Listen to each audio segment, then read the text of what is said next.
Busca su Biblia, el Evangelio de Mateo, capítulo 2, versículos 1 y 2. Evangelio de Mateo, capítulo 2, versículos 1 y 2.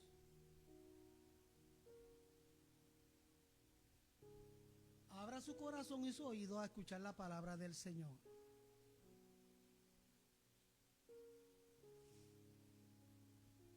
Hace mucho tiempo que no comparto la palabra del Señor en un día como el de hoy. Siempre busco un predicador que se ocupe de predicar el día que celebramos el nacimiento del Señor. Yo creo que la última vez que prediqué sobre un tema relacionado a hacen como 5 años de eso. Todavía recuerdo el título del sermón, que era Guiados por una estrella. Desde entonces le he pasado el batón a otro y la responsabilidad a otro. Ahora no me pude escapar y quiero hablar bajo el tema: ¿qué aprendemos de los magos del Oriente? Es una pregunta. ¿Qué aprendemos de los magos de Oriente? Y dice el Evangelio de Mateo, capítulo 2, versículos 1 y 2. A la gloria del Padre, del Hijo y de su Santo Espíritu. Amén. Cuando Jesús nació en Belén de Judea, en días del rey Herodes, vinieron del oriente a Jerusalén unos magos, diciendo: ¿dónde está el rey de los judíos que ha nacido?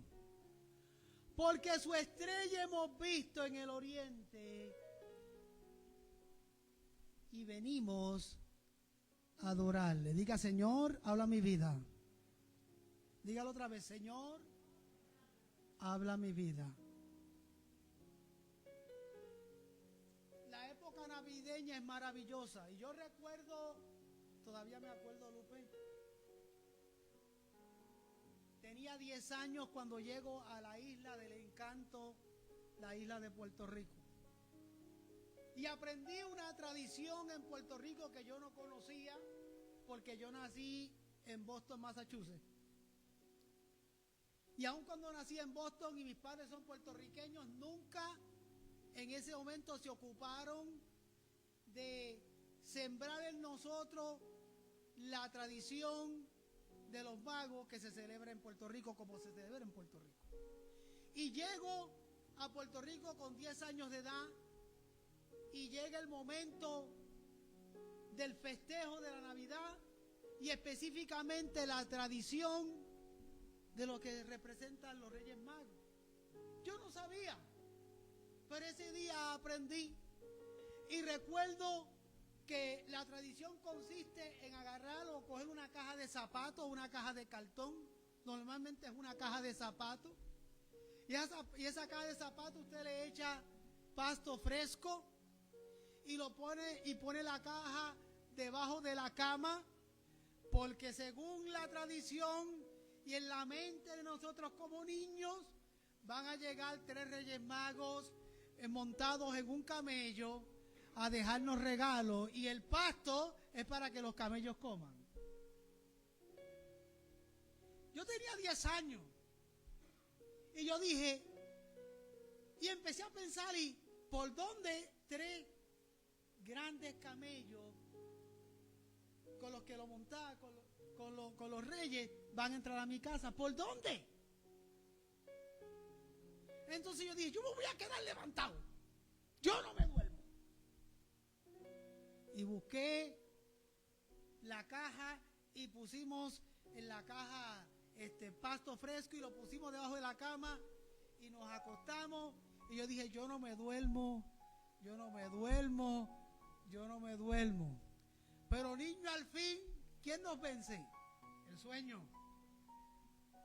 Cuando despierta en la mañana, hay un regalo en la la caja. A mi mamá se le olvida botar el pasto.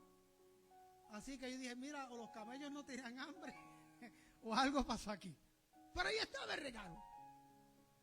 Una tradición bonita que después uno aprende qué significa. Pero una ilusión que en su momento mis padres no me quitaron. Uno eventualmente madura y aprende. Una tradición muy famosa en nuestra isla, no sé si en otros de los países hacen lo propio.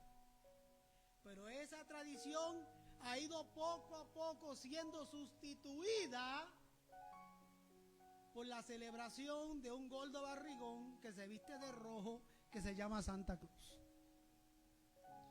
Que yo no tengo ningún rollo con el dichoso señor ese. A mí igual me da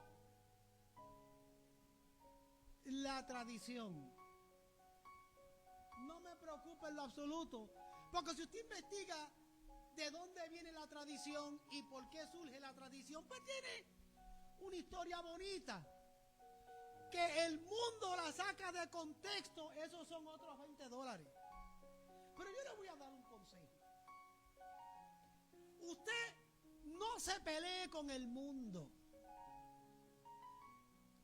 Usted no se pelee con el mundo. Usted viva en la bendición de Dios. Usted sabe por qué y a quién usted celebra. El motivo, no se pelee con el mundo.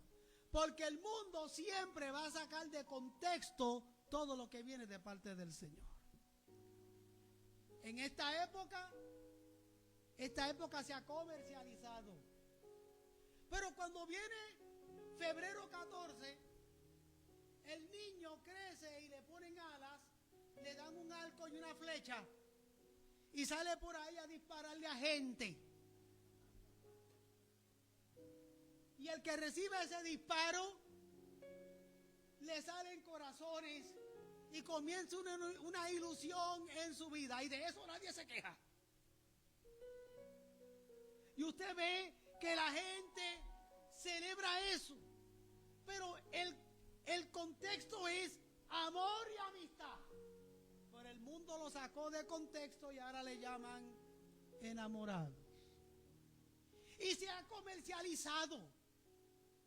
Y ahora más allá de una amistad y de un amor y gracias por ser mi amigo, esperamos que nos den chocolates, rosas, esto, aquello o lo otro. Y pasa esa época y llega la Semana Santa. Y cuando llega la Semana Santa, el niño que nació, que después le pusieron alas, ahora está grande, y lo vamos a volver a llevar a la cruz. Y el mundo lo saca de contexto también. De muchas maneras, todo eso se comercializa. Y nosotros los evangélicos, en vez de darle gloria a Dios, nos enfrancamos en peleas y en discusiones con el mundo. Como si eso llevase a algo. Y así seguimos año tras año y año tras año. Discutiendo y peleando y agarrándonos del chongo por bobería en esta vida. ¿Y quién se ríe? Se ríe el enemigo de las almas cuando ve al pueblo del Señor pelearse uno con otro por bobada. Pero lo extraño es que quien más pelea es el que desea, pero lo reprime. Quien más pelea es quien desea celebrar o hacer o poner o montar, pero lo reprime. Y se dedican a pelear con los demás. Yo como pueblo del Señor no me enfrasco en peleas con el mundo. Le saco ventaja a lo que sea para hablar del evangelio de nuestro Señor Jesucristo. ¿Están de acuerdo conmigo? Aleluya. Es lo que hago. Entonces cuando leo el evangelio de Mateo en el capítulo 2 y leo toda esa escritura, me llama la atención específicamente lo que los magos de Oriente hicieron. Y es lo que yo quiero compartir. compartir con ustedes. Porque lo que ellos hicieron, muchos de nosotros los hemos hecho, otros están en proceso. Y otros cuando lo hicieron al final del día, me pregunto si entendieron lo que hicieron. Los magos de Oriente salieron en busca de Jesús. Si usted va al versículo 2, usted va a notar que la Biblia dice que eso en el versículo 1, cuando Jesús nació en Belén de Judea, en días del rey Herodes, vinieron del oriente a Jerusalén unos magos. Y esos magos andan en busca de Jesús. Si usted va al versículo 2, ellos hacen una pregunta: ¿dónde está el rey de los judíos que ha nacido? O sea, estos magos de Oriente están buscando a Jesús. Y cuando hacen la pregunta, ¿dónde está el rey que ha nacido? ¿Dónde está el rey de los judíos que ha nacido? Cuando hacen la pregunta implica que están buscando, que están investigando, quieren saber dónde está el Señor. ¿Y qué implica esa búsqueda? Pues se los voy a detallar ahora. Número 1. La búsqueda del Señor Jesucristo implica, número 1, sacrificio. Ellos estaban buscando con sacrificio. Y uno de los versos bíblicos que más a mí me gusta concerniente al sacrificio es el Salmo 51, versículos 16 y 17. Porque esos versículos expresan que Dios no se complace en sacrificios materiales. Entiéndase en ese entonces animales y holocaustos. El Señor no se complace de sacrificios materiales. En ese entonces animales y holocaustos. Sino que se complace y se deleita en un espíritu quebrantado y un corazón contrito y humillado. Y eso dice el Salmo 51. Pero hay algo más. Si lo traemos a nuestros tiempos, el Señor no se complace en sacrificios materiales. ¿Qué tipo de sacrificios materiales? Los que el mundo nos ha metido por boca y nariz. Miles de personas y cientos de familias se preparan para celebrar esta Navidad sin saber o sin entender qué están celebrando y por qué están celebrando. Esos son sacrificios materiales. Gente, muchos de ellos no tienen ni con qué comer, pero tienen para comprar una luz, tienen para comprar un árbol, tienen para comprar adornos, sacrificios. Hay quienes pasan y tienen grandes necesidades, pero tienen que estar a tono con la época y tienen que hacer sacrificios y tienen que comprar regalos y tienen que invertir mucho dinero para estar a tono con la época. Eso se llaman sacrificios materiales. Y eso no es lo que el Señor quiere y se agrada. Y no estoy diciendo que estoy en contra. Estoy diciendo que el Señor no quiere sacrificios en vano. El Señor le interesa tu alma. Se deleita en un espíritu quebrantado, en un corazón humilde. Bendita la gloria del Señor. Eso es lo que el Señor busca. Eso es lo que el Señor se deleita. Y es la manera en la que debemos buscar al Señor. Debemos buscar al Señor con sacrificio. Y cuando hablamos de corazón humilde y corazón quebrantado, es mucho lo que tenemos que permitirle al Espíritu Santo que trabaje con cada uno de nosotros. Porque nosotros como seres humanos, aleluya, en una naturaleza pecaminosa como la que nosotros vivimos, es mucho lo que Dios tiene que hacer por nosotros. Somos complicados, somos difíciles, cambiamos de estado de ánimo muy rápido. Hoy estamos contentos, mañana no nos aguanta nadie. Hoy nos levantamos felices, mañana nos levantamos por el otro lado. Hay personas que cambian de hora a hora, de minuto a minuto. Hay personas que viven en una eterna bipolaridad siempre están cambiando. Hay gente que vive en un enojo constante. Hay gente que es infeliz. Hay gente que no se siente satisfecha. Usted quiere que su vida sea transformada. Hay que buscar al Señor, pero eso envuelve sacrificio. Hay que permitirle al Señor que trate con nuestros corazones que están cargados de muchas cosas que al Señor no agradan, que impiden la bendición del Señor en nuestras vidas. Los magos buscaron a Jesús con sacrificio. Yo lo aplico en nuestro tiempo, que ese sacrificio es el permitirle al Señor que obre en cada uno de nosotros. Porque muchas veces cerramos nuestros corazones al mover del Espíritu Santo en nuestras vidas. El Señor quiere tratar con nosotros y nosotros nos cerramos a la voluntad del Señor. 2. Estos magos buscaron al Señor con abnegación. Y cuando vemos la palabra abnegación, yo me pregunto, ¿y qué implica la abnegación? De acuerdo al contexto bíblico. Cuando vemos la palabra abnegación en la Biblia, estamos hablando que abnegación se centra en negarnos a nosotros mismos. Dice el Evangelio de Mateo 16:24. Si alguno quiere venir en pos de mí, niéguese a sí mismo. Tome su cruz, ¿cuándo? Cada día, y sígame. Mientras tengamos entronado en nuestra vida el yo, nosotros no encontraremos al Señor Jesucristo. Ellos lo buscaron con abnegación, negándose a las circunstancias de la vida, negándose a lo que fuese, pero había una misión, que era encontrar al Señor. Nosotros pasamos y vivimos las mismas experiencias. Muchos todavía las están viviendo. Hay gente todavía batallando bastante, con muchas ideas filosóficas, con muchos pensamientos humanistas en sus mentes. Sigue el yo entronado en sus vidas. Si usted quiere encontrar a Jesús, usted tiene que negarse a sí mismo.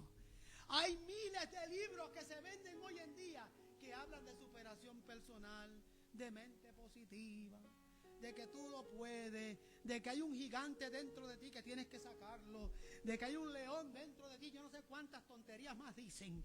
Y la realidad es que humanamente hablando nosotros no podemos llegar ni a perico perro. Aleluya. Nosotros necesitamos de la gracia del Señor para levantarnos. Tenemos que negarnos a nosotros mismos. ¿Están de acuerdo? Mientras entró en el yo no voy a encontrar al Señor. Ellos lo buscaron con abnegación. Abnegación, negarse a uno mismo, tomar la cruz, seguir a Jesús. ¿Qué significa eso? Significa que yo voy a priorizar la voluntad de Dios y no la voluntad mía. ¿Cuántos sermones hemos escuchado de que hagamos la voluntad de Dios? Muchos. Hemos escuchado muchos sermones, muchas enseñanzas, muchas prédicas sobre tenemos que hacer la voluntad de Dios. Tenemos que hacer la voluntad de Dios, pero a la hora de la verdad yo me pregunto si la hacemos. Yo le tengo que dar prioridad a la voluntad de Dios.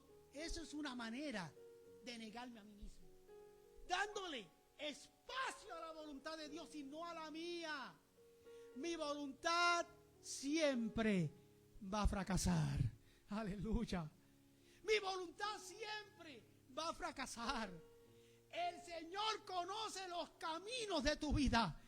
Y el Señor te está llevando por ciertos caminos porque esa es su voluntad. Aleluya. Usted se preguntará, pero ¿por qué estoy pasando por lo que estoy pasando? Porque esa es su voluntad. Algo vas a aprender del proceso. Algo vas a aprender en el camino. Es la voluntad de Dios que viva la experiencia que estás viviendo, porque te está formando, te está puliendo, te está moldeando. Si te rindes al Señor, se le va a hacer el trabajo más fácil al Señor. Pero si te pones difícil, va a ser más complicada la tarea y va a ser más larga el proceso. Aleluya. Hay que buscar al Señor con abnegación. Niégate a ti mismo. Aleluya. Dale espacio a la voluntad del Señor y usted va a encontrar al Señor en su vida. 3. Ellos encontraron y buscaron a Jesús con una palabra que a muchos de nosotros no nos gusta, con paciencia. ¿Cuántos de ustedes son pacientes? A ver las manos de los pacientes. ¿Se atreverá alguien a levantar la mano y decir yo soy paciente?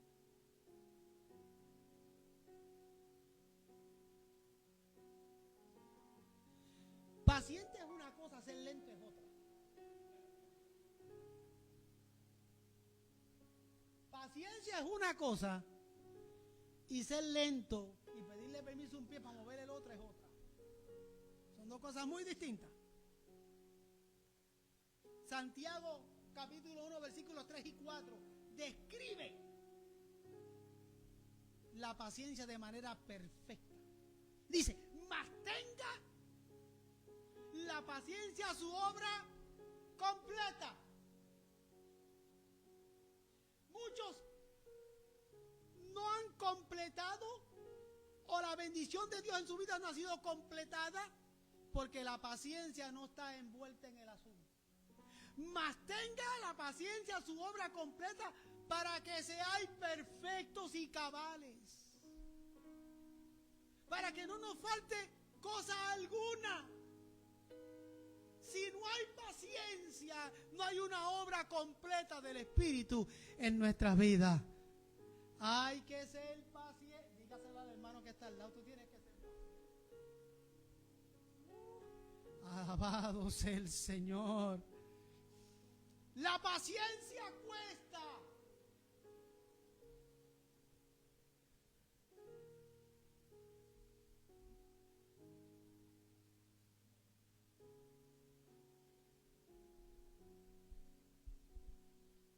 Ellos buscaron al Señor con paciencia. Nosotros somos impacientes para muchas cosas, especialmente cuando manejamos.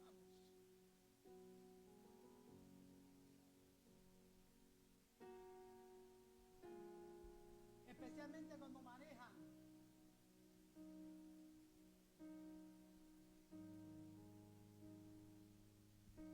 Somos impacientes para... Ellos buscaron al Señor con paciencia. Ellos sabían que le iba a tomar un rato el proceso. Las preguntas, la investigación, todo requiere de paciencia. A mí me ha costado aprender a ser paciente. Me ha costado a través del tiempo. Y ahora estoy en posición de poder aconsejar a otro porque me costó a mí entenderlo y aprenderlo. Yo recuerdo cuando el Señor me llamó al ministerio, en aquellos tiempos, no sé si alguno de los que ha tenido llamado ha vivido la experiencia que yo viví. Yo recuerdo que no quería ni siquiera estudiar. No, yo no voy a estudiar porque el Señor está a las puertas. Yo no tengo tiempo para eso, porque el Señor ya viene pronto.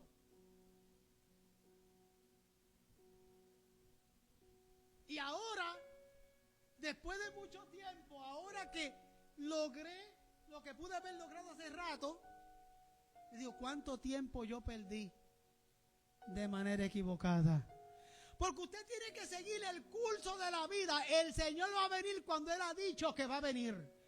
Usted sigue el curso de la vida. Si el Señor te agarra a mitad de camino en algo que tú estás emprendiendo, pues so what?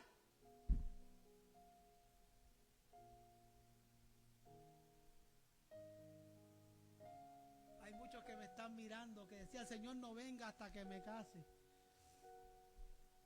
Y ahora que llevan jato de casado dicen, ¿por qué no viniste antes que llegara? Se ríen. Señor, no venga hasta que logre esta meta. Cosas de materiales, cosas del mundo, cosas de aquí abajo. Sigue el curso de la vida en la voluntad de Dios, que el Señor va a venir cuando Él ha dicho que va a venir, y se va a glorificar cuando Él ha dicho que se va a glorificar. Usted es el que tiene que aprender a esperar en el Señor. Buscaron al Señor con paciencia. A mí me encanta el Salmo 37, versículo 5, porque describe mi próximo punto de manera perfecta. Buscaron al Señor con confianza. La confianza es algo que no se le entrega a todo el mundo. ¿Está de acuerdo conmigo? La confianza no se puede depositar en todo el mundo. Si se trata de la salvación de su alma, la Biblia dice que maldito el hombre que confía en el otro. Al Señor hay que buscarlo con confianza. Y el Salmo 37, versículo 5 lo describe de manera magistral. Dice, encomienda a Jehová tu camino. Ese texto bíblico nunca se me olvidará, porque cuando estaba en el hospital, accidentado, muchos años atrás, y el Señor me mandó al ministerio, ese fue el texto bíblico que me trajeron los jóvenes al cuarto, y me dijeron, encomienda a Jehová tu camino. En otras palabras, me están diciendo, ríndete en las manos de Jehová, aprende a confiar en Él, y el Señor se va a glorificar. ¿Alguien está de acuerdo? Aleluya. Hay que buscar al Señor con confianza. Ay, pero ¿por qué no lo buscamos con confianza? Porque lo estamos buscando, pero queriendo ver milagros, queriendo ver señales. Todo eso es posible en su momento. Búscalos con confianza, aunque no veas señales en el camino. Búscalo con confianza. Él se ha de glorificar. ¿Cómo nos cuesta entenderlo? Con confianza. Pero hay una más. Al Señor hay que buscarlo con preguntas. ¿Sí? Hay que buscarlo con preguntas. Los magos lo primero que hicieron fue preguntar, ¿dónde está el rey de los judíos?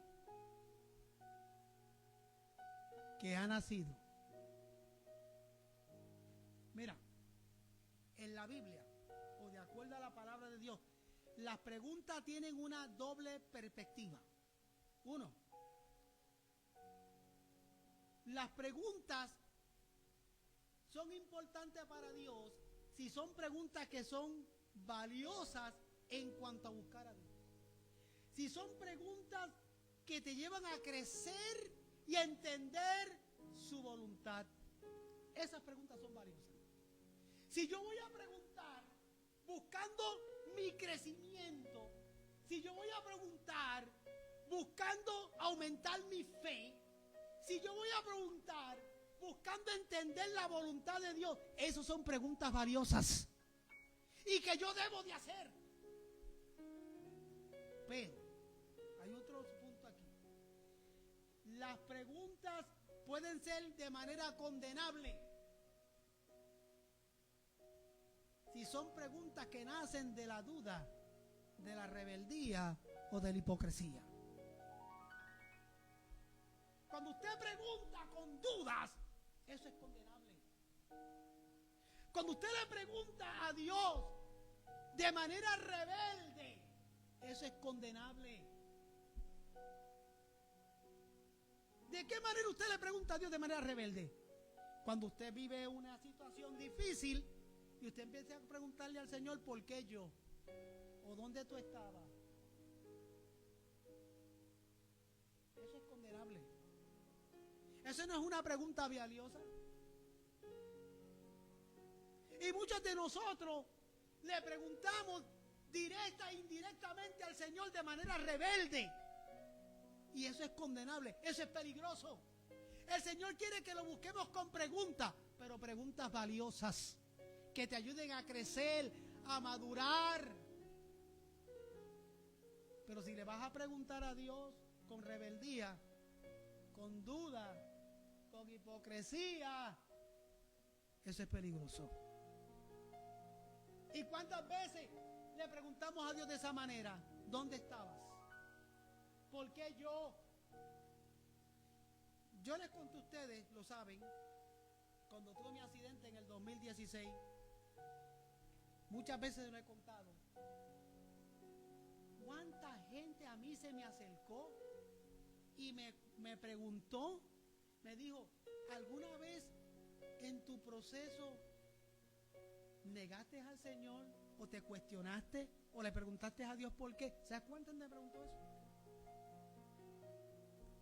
Les conté hace poco que hace como un año fui a una conferencia de pastores y el que estaba en el cuarto mío, habíamos 2 en cada cuarto, y el que estaba en el cuarto mío me preguntó si por mi mente pasó,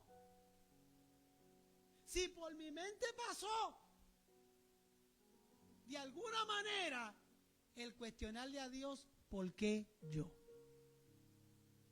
Y parece que me echó gasolina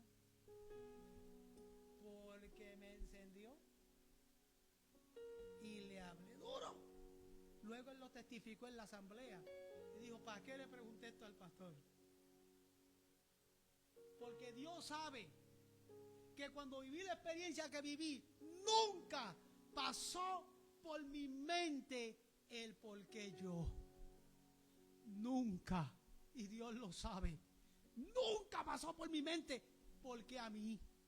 Pero son muchos los que se condenan a sí mismos cuando pasan por una experiencia difícil y comienzan a lavarse pollo que mañana te guisan. Ah, si yo soy bueno, ¿por qué a mí? Si yo nunca le he tirado una piedra a un guardia, ¿por qué yo? Si yo nunca me he comido una luz, ¿por qué me toca a mí? Si yo nunca he cometido una infracción, ¿por qué tengo que vivir esta experiencia? Y empezamos a hacer ese tipo de preguntas en nuestros corazones. Y eso no son preguntas valiosas, son peligrosas.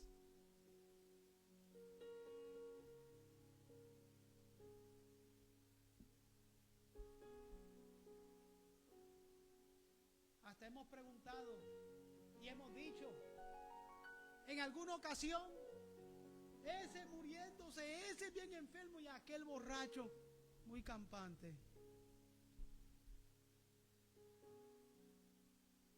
Nosotros no podemos cuestionar los tiempos de Dios, la voluntad de Dios y el por qué Él hace las cosas como las hace. Podemos preguntarle a Dios. Sí, es importante preguntarle, pero algo que valga la pena preguntarle, que me permita a mí crecer. No hay nada malo en acercarse al pastor o a un anciano de la iglesia y preguntarle, pastor o anciano o líder, yo no entiendo qué significa la voluntad de Dios en mi vida. No hay nada malo en ello. No hay nada malo en preguntarle al Señor directamente o a algún líder alguna pregunta que te ayude a crecer y a madurar o a entender un proceso por el que estás viviendo. No hay nada malo en ello. Cuidado y pregunte con rebeldía. Eso sí es peligroso. Y ellos estaban buscando con pregunta. ¿Y cuál fue la pregunta?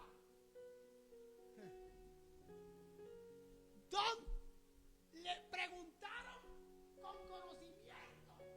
Dijeron, ¿dónde está el rey de los judíos? Alabado sea el nombre del Señor.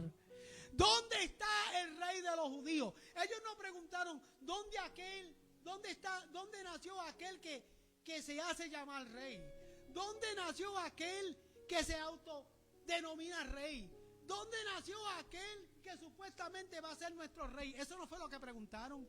Ellos preguntaron con conocimiento, ¿dónde, aleluya, nació? ¿Dónde está el rey de los judíos que ha nacido? Aleluya. Cuando yo me refiero a Dios, cuando yo me refiero al Señor, yo me tengo que referir con seguridad de que yo he vivido una experiencia con Él. Hay personas que hablan, por eso hay gente que me minimizan al Señor, porque mi Diosito, porque Porque yo sé que Diosito está conmigo. No lo conocen. Alabado sea el Señor. Porque yo sé que Dios está conmigo. Porque yo le aprendí una vela y eso significa que está conmigo. Porque cuando hacemos una santa de tontería, es porque no lo conocemos. El que lo conoce, aleluya, sabe que vive aquí adentro. Bendita la gloria del Señor. Y cuando yo clamo, yo sé que me escucha, porque conmigo está, conmigo vive. Y no hago referencia a Él como Diosito, no, Él es mi Dios, Él es mi Señor, Él es el gran yo soy, Él es Jehová Torrefuerte, Él es el lirio de los valles, la rosa de Sarón, aleluya, mi torre fuerte, el gran escudo, el alfa y el omega. Yo sé a quién le estoy sirviendo, yo sé a quién yo le estoy adorando. Ándale. Pastor, yo pensé que iba a hablar del pesebre, pues estoy hablando de eso.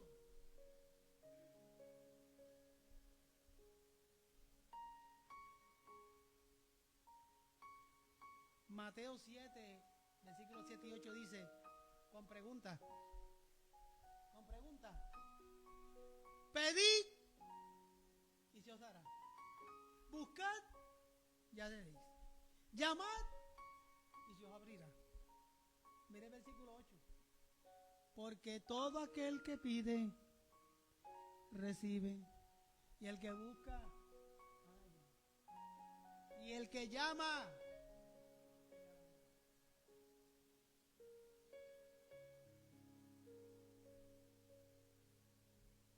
Hay muchos predicadores que dicen, nunca le preguntes a Dios. Sí puedes preguntar. Si es válido, pregunta. Cuando el Señor me llamó, yo le pregunté, ¿y por qué yo?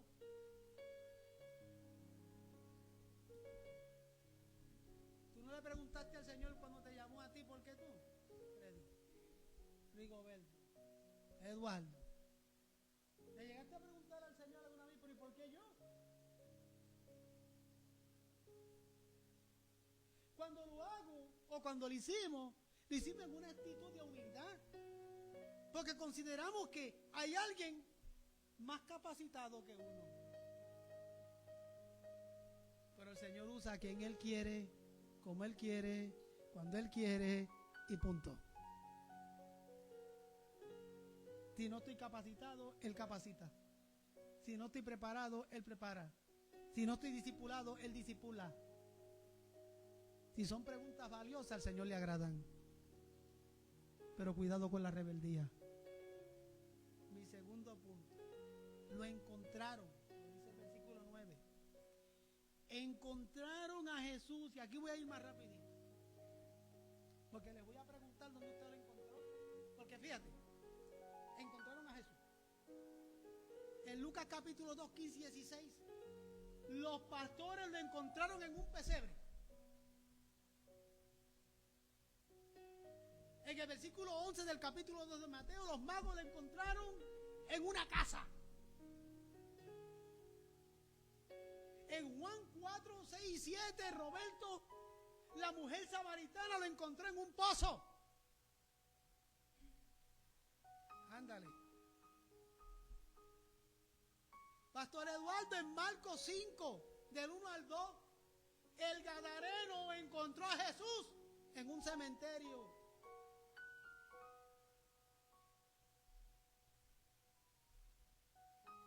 Sergio, en Lucas 19:4, Zaqueo encontró a Jesús en un árbol. ¿Usted ve los sitios del Señor? Se ha hecho presente en un pozo, en un cementerio, en un árbol, en una casa, en un pesebre. Pero Saulo de Tarso lo encontró camino a Damasco. Hechos 9, 3 al 6. O sea, el dónde y el cómo lo encontramos no es lo importante. Lo significativo es si cuando lo encontramos tuvimos una experiencia con Él.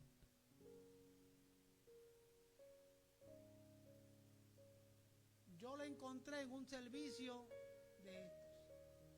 Yo lo encontré un 24 de diciembre del 76. Ahí yo encontré al Señor. ¿Dónde tú la encontraste?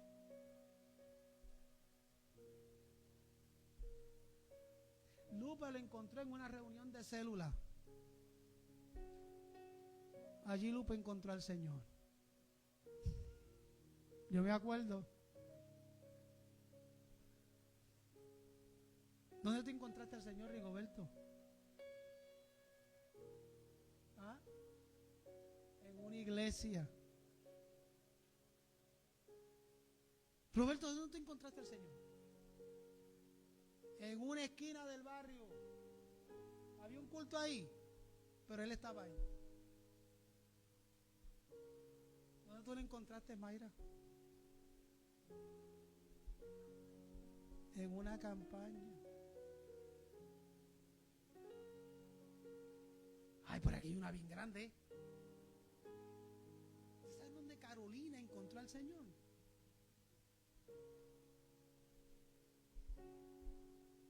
Dilo. Ella le encontró a través de un culto en línea, oyendo este loco, en los 40 días de oración, pero específicamente le encontró en un closet del cuarto, cuando se rindió al Señor. Yo sé dónde Juan encontró al Señor. Dilo. ¿Dónde lo encontraste, Juan?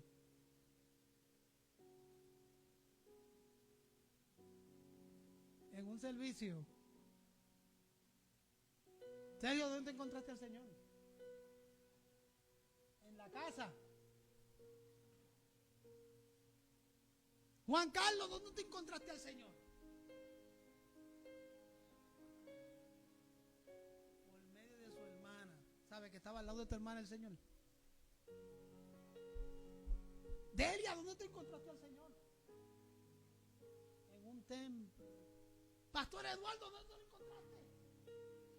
En una iglesia. Georgina, ¿dónde te encontraste al Señor?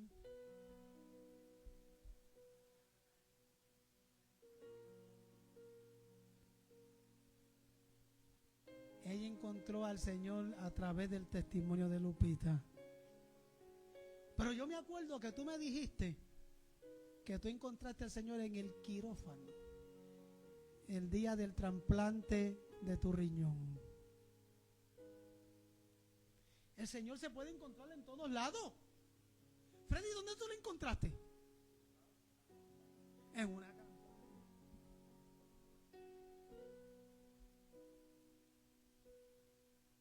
Moses is everywhere. Where did you find him?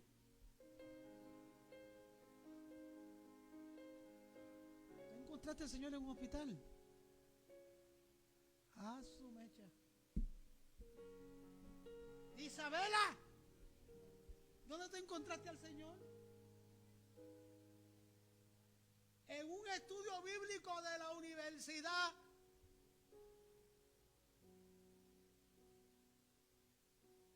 Hay algunos que todavía lo están buscando.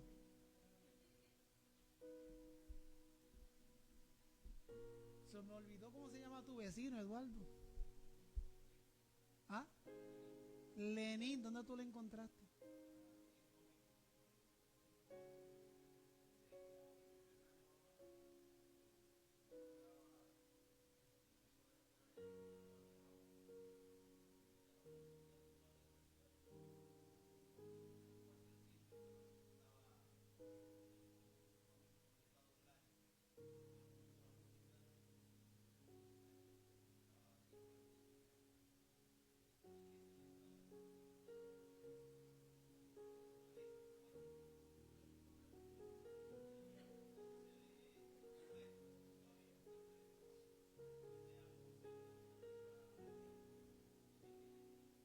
Y ahí encontraste al Señor.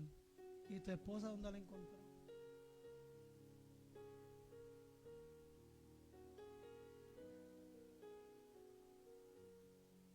En un refugio. ¿Usted ve los diferentes lugares que ustedes encontraron al Señor igual que en la Biblia? Si buscamos al Señor de la manera que lo describí antes, lo encontramos.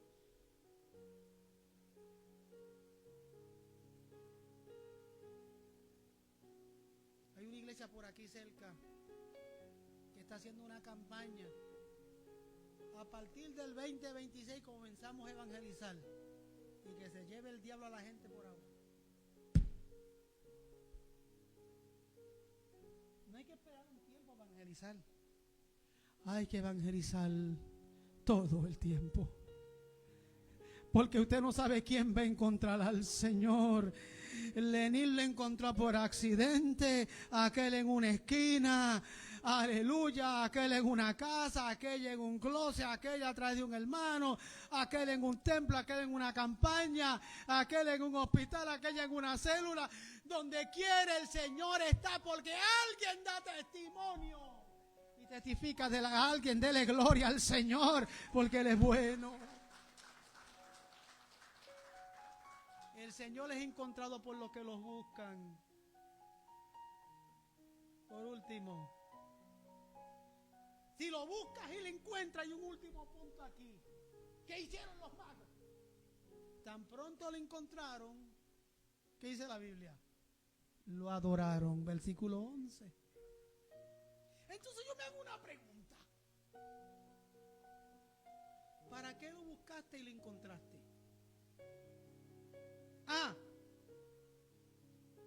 Ese es fácil de contestar. Yo lo busqué y lo encontré para adorarlo. ¿Usted sabe lo que significa adoración? Ya yo sé que muchos me van a decir a mí, adoración significa. No, papá. Adoración es más que eso. Sí, porque muchos lo adoraron. Y muchos piensan que la adoración es simplemente una expresión solemne. Le hace una cosa, encontrar al Señor en una expresión solemne y adoración en medio de un culto glorioso es fácil.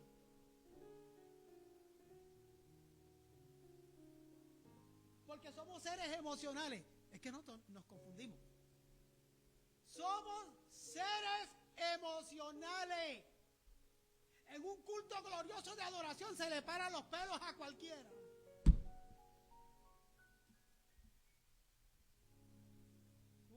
Aleluya.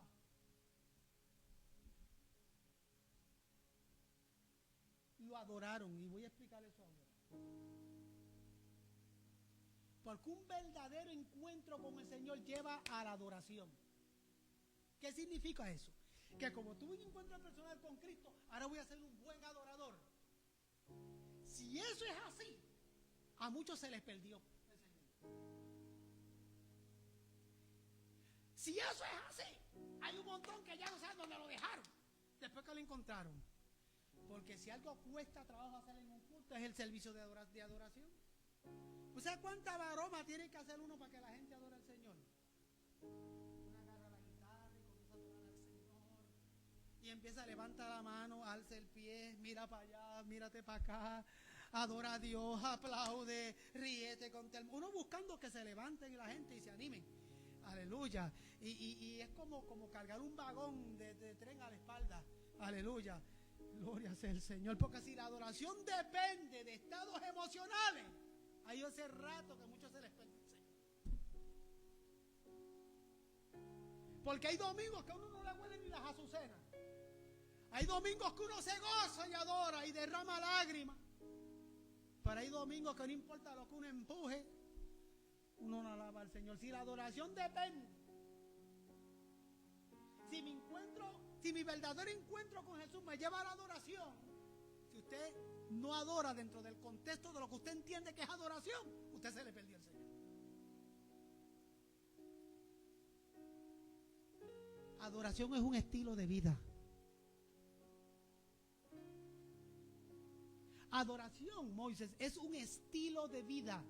O sea, el creyente vive en una constante adoración con el Señor.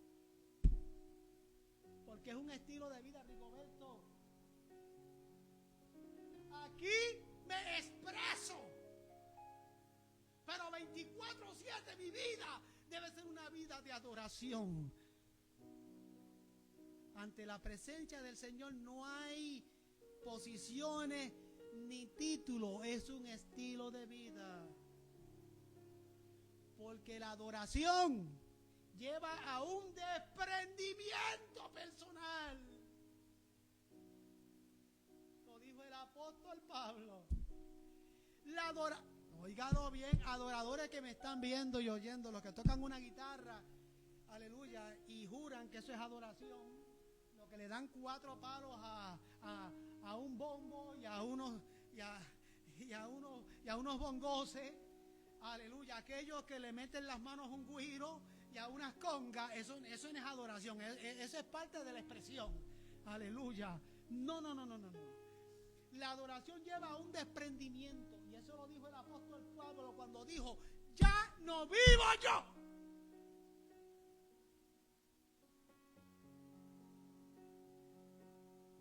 Eso lo dijo Pablo, no lo dije yo. El apóstol Pablo dice: ya no vivo yo, vive Cristo en mí. Eso es adoración. Sí, agárrate bien la cresta. Es un estilo de vida. You walk worshiping. You talk worshiping. You work worshiping. Whatever you do, you're supposed to worship the Lord. And people are watching. Your lifestyle. The way you talk. The way you conduct yourself. They are watching.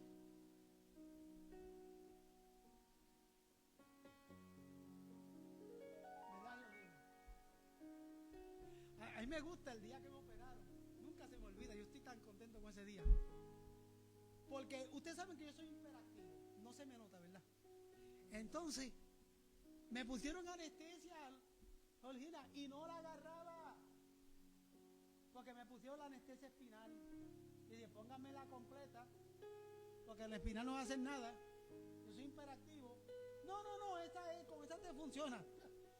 Yo viví la operación todo, sentí todo.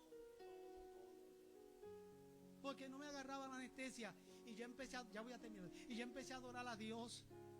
Y yo sé que decía uno del anestesiólogo: él sigue despierto y está diciendo algo.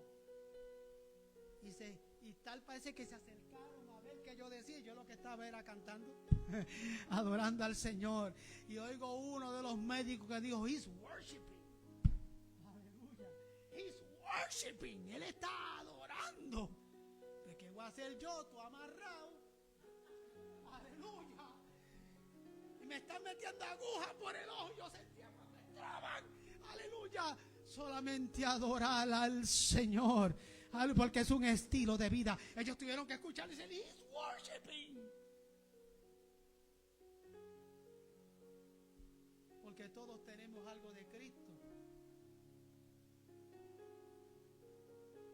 Y ellos adoraron y le llevaron oro, incienso y mirra, que no voy a entrar en eso ahora porque me dan las 6. Pero concluyo de esta manera. Ya voy a concluir. Es que me están mirando mal. Mira, tenemos comida. Así concluyo, Víctor. Hoy no te he molestado, Víctor. Porque no te vi aquí. Repite conmigo. De corazón, diga conmigo: gracias te damos, oh Padre Celestial, porque enviaste a tu Hijo Jesús a esta tierra para que lo busquemos, lo encontremos y lo adoremos. Amén. Póngase en pie.